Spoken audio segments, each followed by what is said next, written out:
Cette vidéo a été tournée en pleine canicule. J'ai trop bossé, j'ai fait le ménage, je suis mort.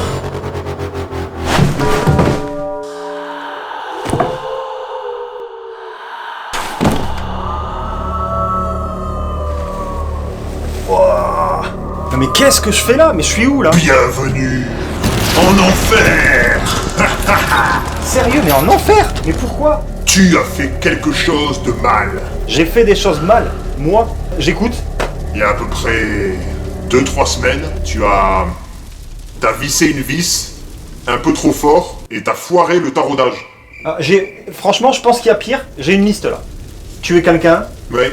Qu'est-ce que tu veux que je te dise? C'est comme ça. C'est quoi la vraie raison? Pourquoi je suis là? Ah bah, tu trouves pas qu'il fait un peu chaud ici? Quand même. Si, en effet, oui, il fait un petit peu chaud. Mais bon, c'est pareil, hein, il y a des indices.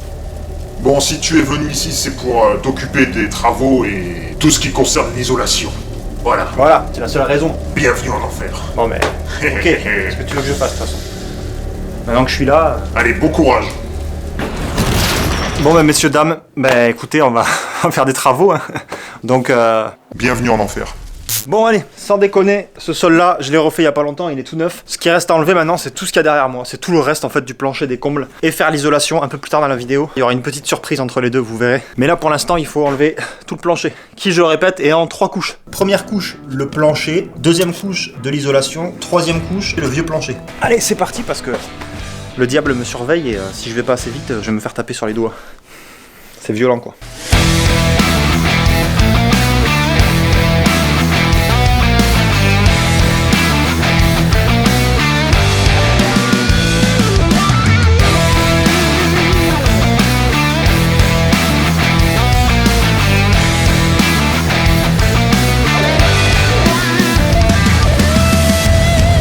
Bon, c'est pas mal déjà ce qu'on a fait là. Parce que l'objectif, c'est de récupérer quand même un maximum, si possible, ces panneaux là. Ils sont cloués au sol, sauf qu'il est vraiment à ras. J'utilise ce petit bijou de technologie là. Je vous en avais déjà parlé de ça, je l'ai acheté chez Action, 5 balles.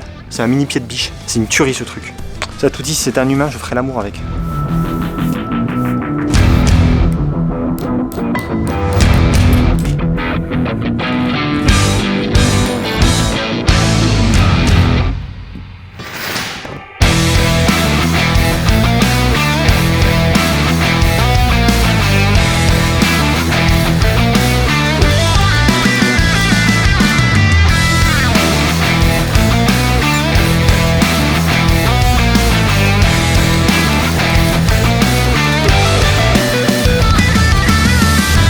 Alors vous devez certainement vous dire, mais Félix, pourquoi est-ce que tu démontes tout? C'était beau pourtant. Ben en fait non, c'est pas si beau que ça, et surtout c'est pas plat du tout, et le bois est pas en super bon état. Alors moi qui suis un peu maniaque, ben j'ai envie de tout refaire proprement pour que tout soit bien solide et bien plat.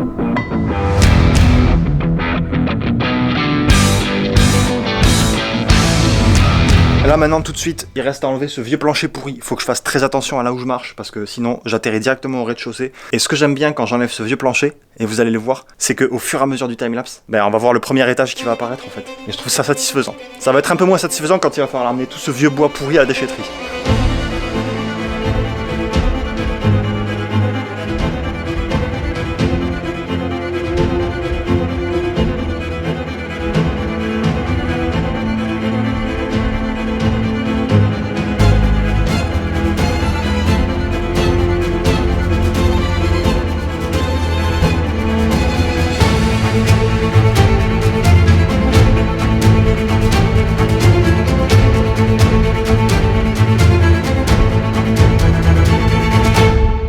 Je confirme, je suis bien en enfer là, sachant qu'il fait hyper chaud parce que il y a les tuiles juste au-dessus. Je suis désolé. Toutes les grandes plaques, elles vont partir dans le passé, vous allez comprendre. Donc maintenant, j'ai tout le vieux plancher pourri qui n'est pas réutilisable. Je vais l'envoyer dans une autre dimension, ça va dégager.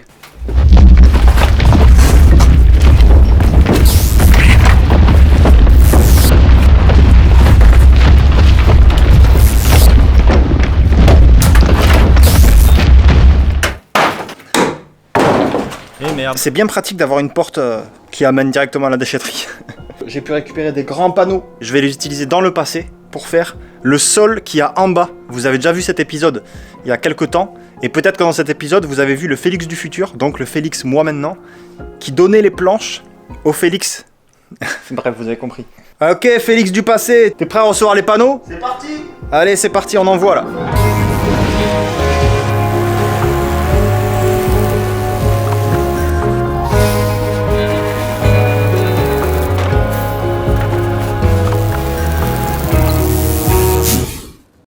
Bon, je terminerai un peu plus tard, mais c'est bien pratique ces portes spatio-temporelles là. Bon, ben on dirait bien que tout est propre. Il n'y a que des poutres partout maintenant. Avant d'attaquer l'isolation, évidemment, je préfère avoir un plancher pour bosser sereinement. Donc là, ce que je vais faire, c'est que je vais partir dans une réalité alternative dans laquelle je vais fabriquer le plancher. Donc en fait, pour vous, je vais disparaître et je vais réapparaître sur un plancher terminé. Pour ceux qui veulent savoir ce qui se passe dans cette dimension alternative, abonnez-vous. Allez, à tout de suite.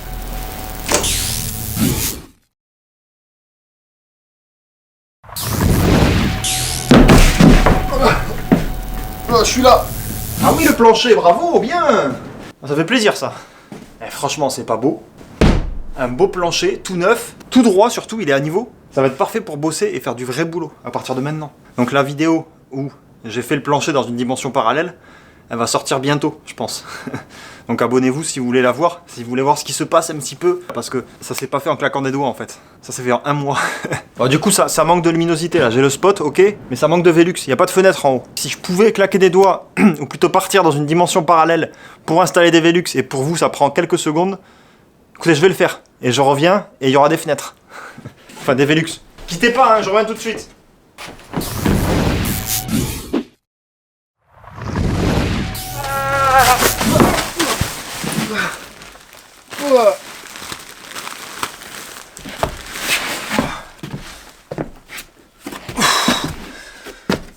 Heureusement qu'il y avait toute cette isolation. Mais apparemment, il y a beaucoup de choses qui ont changé ici.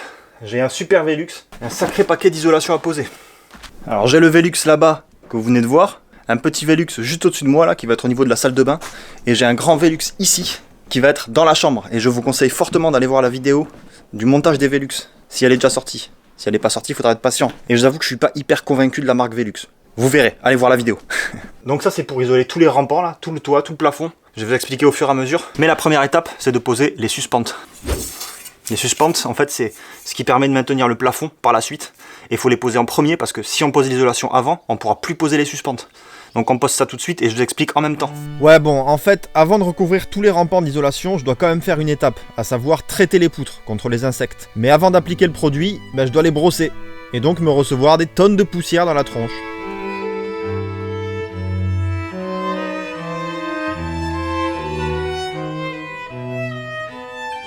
Pour ensuite appliquer le produit et me recevoir la moitié du produit dans la tronche. Voilà, c'est toujours agréable.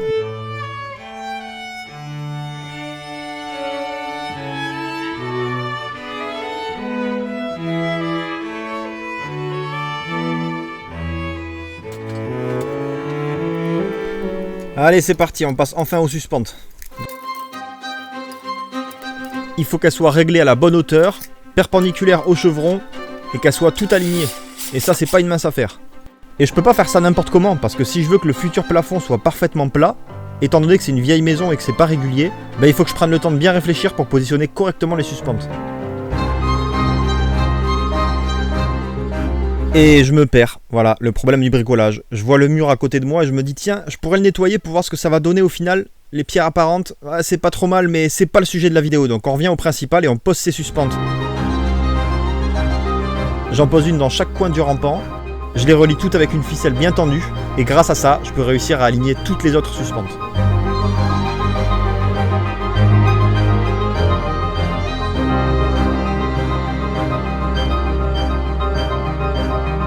Et si le travail est bien fait, les fils qui constituent le quadrillage doivent se toucher à chaque croisement.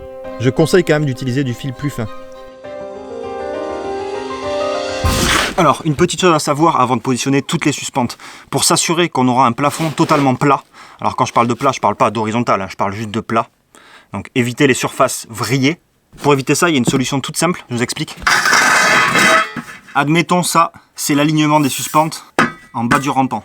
Et ça, c'est l'alignement des suspentes en haut du rampant. Donc en fait, on aura ça. Pour éviter d'avoir une surface vrillée, c'est-à-dire comme ça, il suffit juste de raccorder ce coin-là avec la diagonale et ce coin-là avec la diagonale ici. Et ce qui va nous montrer qu'on a une surface totalement plane, c'est que les deux ficelles doivent se toucher à l'intersection au milieu. C'est assez simple à expliquer en fait. En exagérant, si on avait un plafond vrillé, forcément les ficelles se toucheraient plus. Donc elle se touche uniquement dès que le plafond est totalement plat. Donc le fait de mettre ces 2 cordes, tout simplement, ça permet de vérifier qu'on a une surface plane. Et c'est primordial avant de mettre toutes les autres suspentes.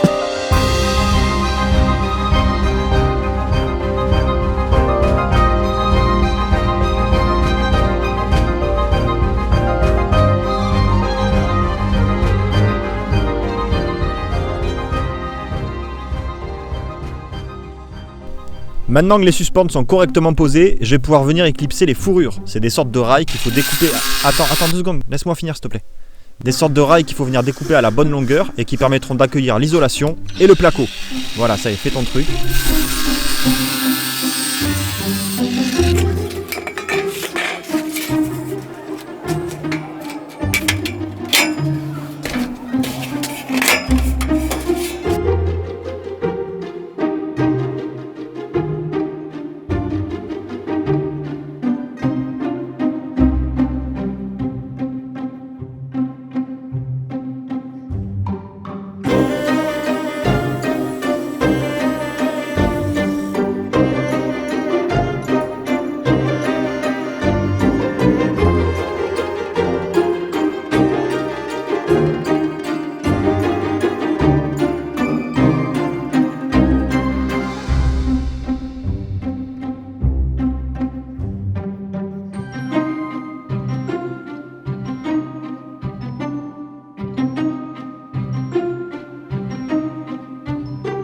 Bon, maintenant que tout est prêt, on peut enfin monter l'isolation pour la poser.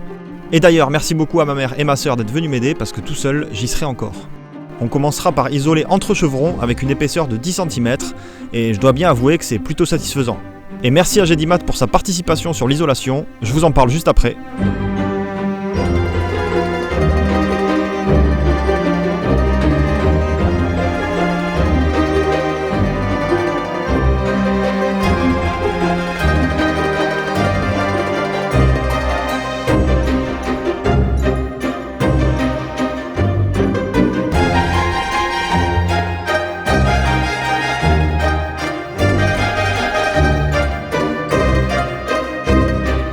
Bon alors vous l'avez sûrement vu pendant que j'étais en train de poser l'isolation, mais j'utilise du Thermasoft Natura, un isolant biosourcé à base de lin, de coton et de jute. Merci à Gedimat de me suivre sur ce projet, ils sont tous très sympas, j'adore aller là-bas, des fois j'y vais par plaisir. Et merci aussi à Knauf voilà, de m'avoir fourni quelques bottins d'isolation. Franchement c'est pas mal, alors il y a quand même le côté satisfaction quand tu mets les blocs entre les rails et que ça rentre à la perfection, il y a ce petit côté satisfaction, mais quand tu as tout ça à faire, c'est bon, j'ai vu. Il y a marqué sur l'emballage que ça fait peu de poussière. C'est vrai. Si tu mets un bloc entier, ça fait très peu de poussière, donc c'est très bien. Donc c'est bien plus agréable à poser que les autres trucs d'isolation. C'est des panneaux semi-rigides, donc c'est vraiment pas mal. Mais quand tu commences à les couper, là ça fait quand même pas mal de poussière. C'est normal. J'ai mis du coup entre les chevrons de l'épaisseur de 10 cm. Voilà, entre les chevrons. Et ensuite en croisé, là où il y a les rails, j'ai mis 20 cm. Donc là on se retrouve avec 30 cm d'isolant. Ça promet un bon déphasage l'été et ça promet un bon confort l'hiver. Donc on verra cet hiver si je suis confortable et on verra si je suis bien déphasé cet été. Normalement c'est censé être efficace. Pour l'instant là forcément j'ai pas tout terminé, il me reste une partie du toit là-bas où il va y avoir la terrasse qui continue de prendre la chaleur. Donc, mais à la fin de la vidéo je vous donnerai mon ressenti par rapport à l'efficacité de l'isolation. En tout cas ça change le son. C'est incroyable. Avant ça résonnait et maintenant le son il est beaucoup plus feutré, beaucoup plus étouffé. Je pense même que si vous me remettez la vidéo au début, le son doit pas être pareil que tout de suite. Et n'oubliez pas si ça vous plaît de laisser un petit pouce bleu. Parce que là je peux vous dire que j'en ai respiré des kilos de poussière. Hein. L'isolation j'ai vu, je veux passer à autre chose maintenant.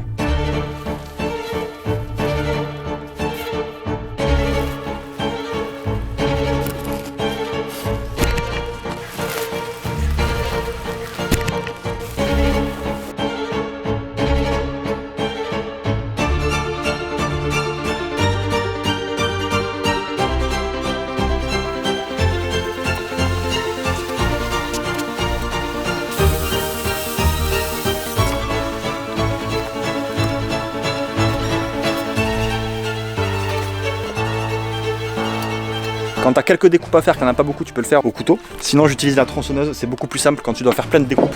Là je suis en train de faire les contours de Velux. Ça me fera très plaisir, je le vois à chaque fois. Hein. N'hésitez pas à aller faire un petit tour sur la boutique. Il y a des promos sur les livres que j'ai fait. Vous verrez, c'est des livres qui n'ont rien à voir avec le bricolage, qui sont très drôles. Et ça me fait plaisir quand j'ai des commandes, ça soutient la chaîne. Et en plus de ça, vous recevez un livre rigolo chez vous. Tout le monde y gagne. Et on se reprend à la fin de la vidéo pour que je vous refasse une petite présentation du travail fini.